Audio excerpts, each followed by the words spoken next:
3,5 juta pada waktu itu. Mobil Citroen itu laku 3,5 juta. Kemudian saya minta supaya diantar uang 3,5 juta dalam amplop saya bungkus coklat gitu, diantar. Kira-kira hampir sore datang yang antar ini cerita, Pak Nasihin, maaf, uang itu hanya pindah tangan. Maksudnya, lo enggak dia terus kebunuh dia? Enggak. Jadi waktu saya datang ada tamu di depan itu. Ada tamu ceritalah itu ngomong, terus sampaikan Gus, ini ada titipan dari Pak Nasihin dari mobil. Alhamdulillah, duit 1,5 juta tuh tanpa dihitung, tanpa dilihat, pindah tangan kepada tamu tadi itu 3,5 juta. Assalamualaikum warahmatullahi wabarakatuh. Ashabul fadilah, para kiai, para ulama, wabil khusus dzurriyyah Gus Dur, Pak Yai Salahuddin Wahid, Gus Umar, Mbak Lili, Mbak Anita, dan seluruh santri mahasiswa Tebuireng yang berbahagia. Alhamdulillah, alhamdulilladzi hadana li hada wa ma kunna linahtadiya laula an hadana Allah. Wassalatu wassalamu ala asyrafil mursalin wa ala alihi wa ashabihi ajma'in, amma ba'du. Bapak Ibu sekalian, saya berbahagia menjadi bagian dari haul Gus Dur yang ke-10 ini. Terima kasih saya diberi kesempatan. Cuma saya beberapa hari ini nggak bisa tidur karena diangkat oleh Tebuireng terlalu tinggi. Ada lakop profesor, ada tambahan predikat doktor, ada tambahan kiai. Saya khawatir itu berat buat saya. Mengapa? Saya cukup bahagia sebagai sahabat Gus Dur. Buat saya itu segala-galanya. Mengapa? Karena Gus Dur secara pribadi adalah lembaga. Gus Dur secara individual adalah institusi. Gus Dur adalah madrasatun kubra. Gus Dur adalah school of integrity, sekolah untuk berperilaku secara berintegritas. Bicara demokrasi, Gus Dur adalah lembaga. Bicara pesantren, Gus Dur adalah lembaga. Tahun 70, sebelum 70, susah memperoleh informasi secara utuh tentang pesantren. Tetapi karena bukunya Subkutul Pesantren, maka setelah tahun 70 itu pesantren dikenal di mana-mana, bahkan di Asia Pasifik dan di luar negeri.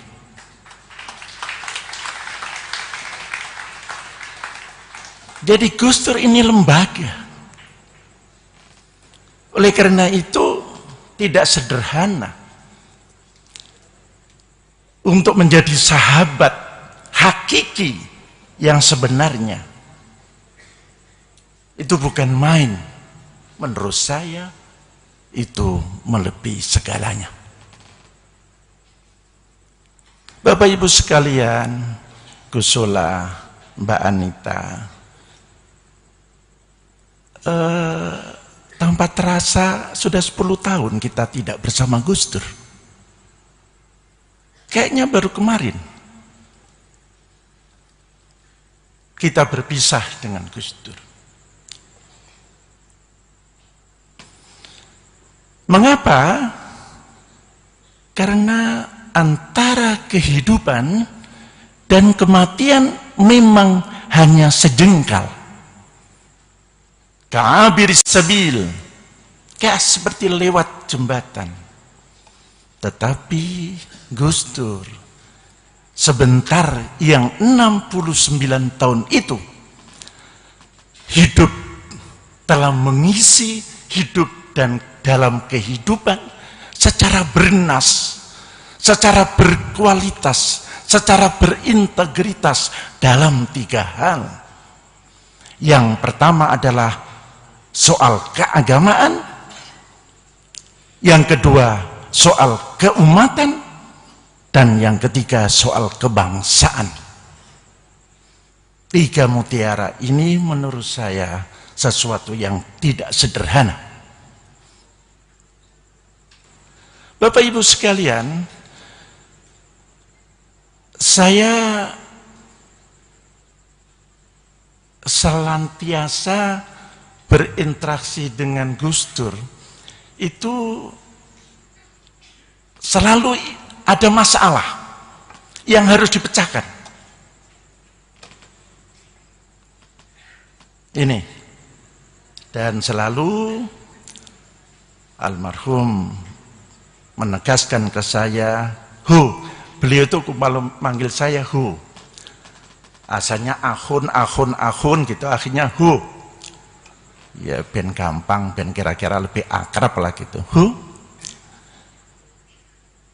Nahna huna li tahlil muskilat. Kita di sini untuk memecahkan masalah. Walasna membak dia. Mudah-mudahan kita tidak menjadi bagian dari masalah itu. Saya catat betul itu. Ini Masya Allah, we are here with solution and not a part of the problem. Kita nggak mau jadi bagian dari masalah itu. Ini sesuatu yang bukan main. Oleh karena itu dalam kesempatan ini dan di dalam itu kesulitan-kesulitan itu sejumlah mutiara hidup dalam kehidupan yang selalu bisa kita tauladani. Dalam kesempatan ini perkenankanlah saya ingin menyampaikan dialog saya dengan Allahumma gfirlah Mbah Kiai Maimun Juber dari Sarang. Kira-kira 5 bulan setelah beliau meninggal, Gus Dur meninggal, Baber silaturahmi ke rumah saya di Kebun Jeruk, Jakarta. Waduh, Masya Allah, Alhamdulillah, saya bersyukur.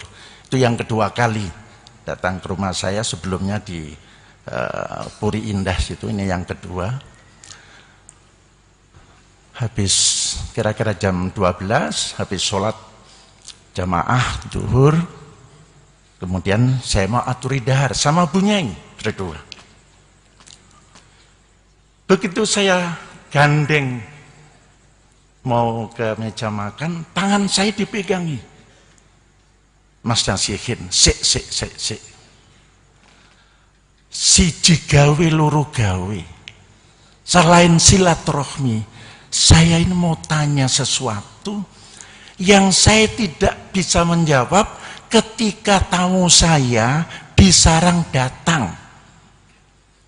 Dan sebagian santri saya tanya, "Nopo Mbah?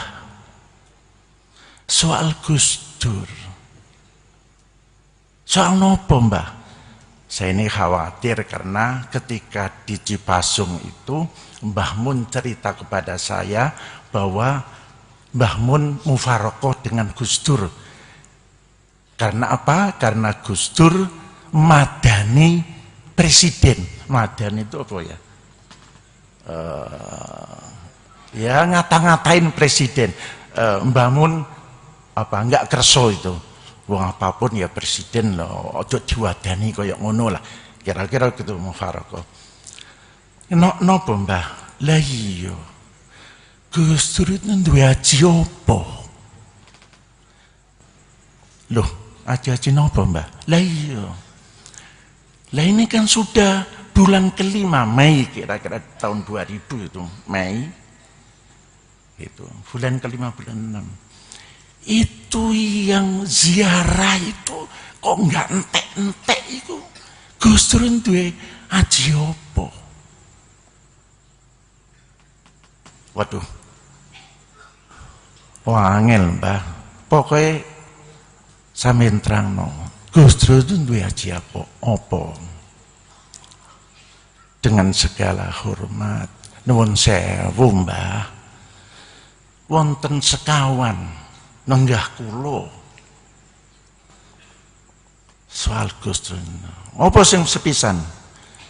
Yang pertama itu adalah soal kesederhanaan hidup. Gus Dur itu semeleh Mbah. Gus Dur itu nerima ing pandum. Piye. Ceritakan. Saya ceritakan.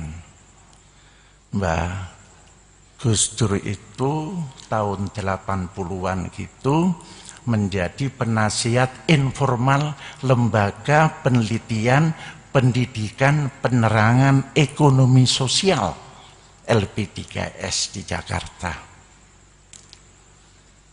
Penasihat informal, tidak formal. Nah Gus Dur itu sering bahkan hampir kira-kira 3-4 hari datang ke LP3S. Nah ke LP3S itu selalu naik bis, gandulan bis itu. Sehingga saya sendiri, maaf ini, itu ditegur sama teman-teman. Masuk Gus Dur sampeyan barno koyo ngono. Lah piye? Gitu. Kadang-kadang sama Mas Johan Effendi almarhum naik bis gandulan itu. Ya saya sendiri yang jadi staf LP3S datang pulang pergi dijemput pakai mobil ya ngelus dodo, Masya Allah gitu. Tapi dengan segala ketenangan dan kemuliaannya dijalani dengan segala. Pada suatu hari wis mangan durung ya Gus, ayo mangan ngarep kono. Apa namanya Tegal itu apa namanya ada ya, makanan apa warung Tegal itu. Jalan kira-kira ya hampir 100 meter lah dari kantor itu. Tapi sampeyan sembayar ya? Iyalah gitu. Aku nuwun sewu, aku kecopetan mau duitku. Duitku kecopetan Ya memang Gus Dur nggak pernah punya dompet, nggak tahu yang akhir-akhir ini. Selama saya tahu ya taruh duit ya di saku aja. Masya Allah. Begitu sederhananya. Pada waktu itu Gus Dur rajin nulis di Tempo. Saya kasih mesin tik yang agak bagus, nggak mau. Mesin tik yang tok tek itu.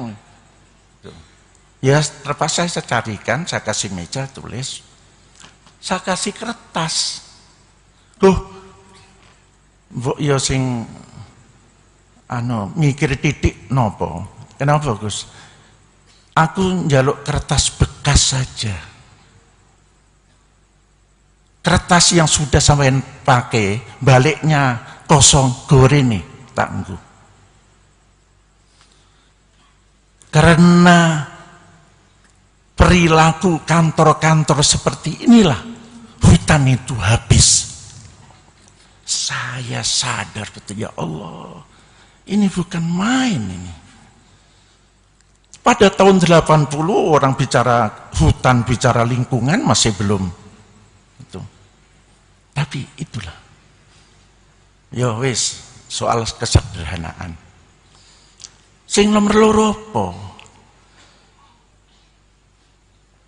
Nomor kali itu silaturahmi.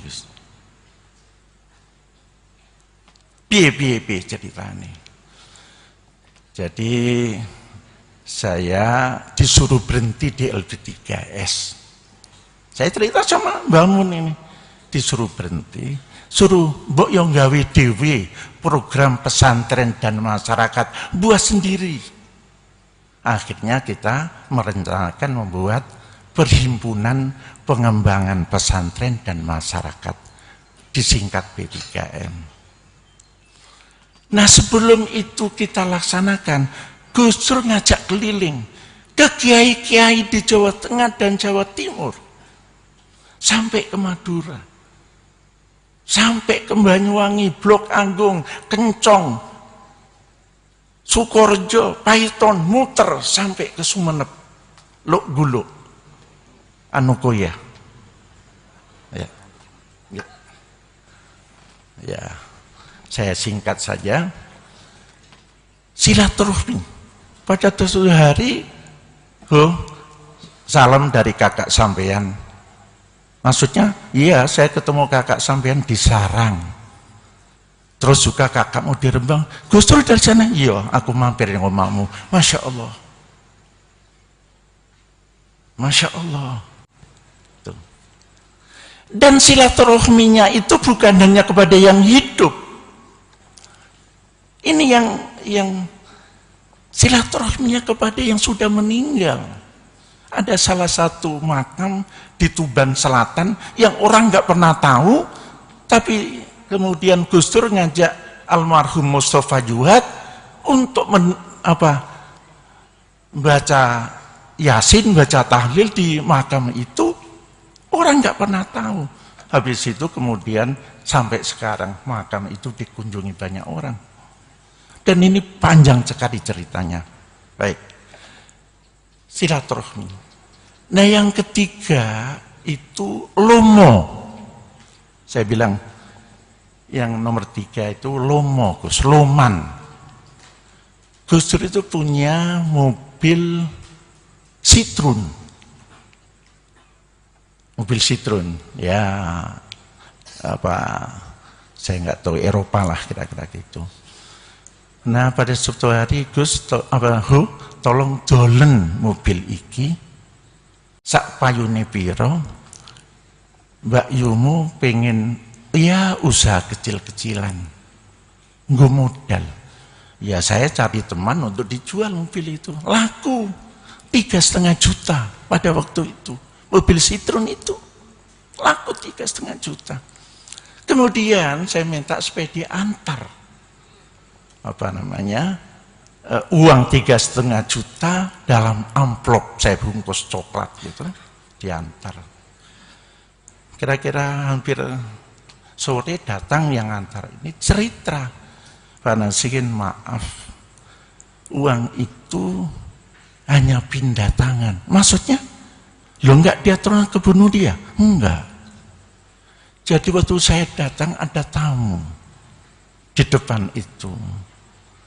Ada tamu cerita lah, itu ngomong. Terus sampaikan Gus, ini ada titipan dari Pak Nasihin dari mobil. Alhamdulillah.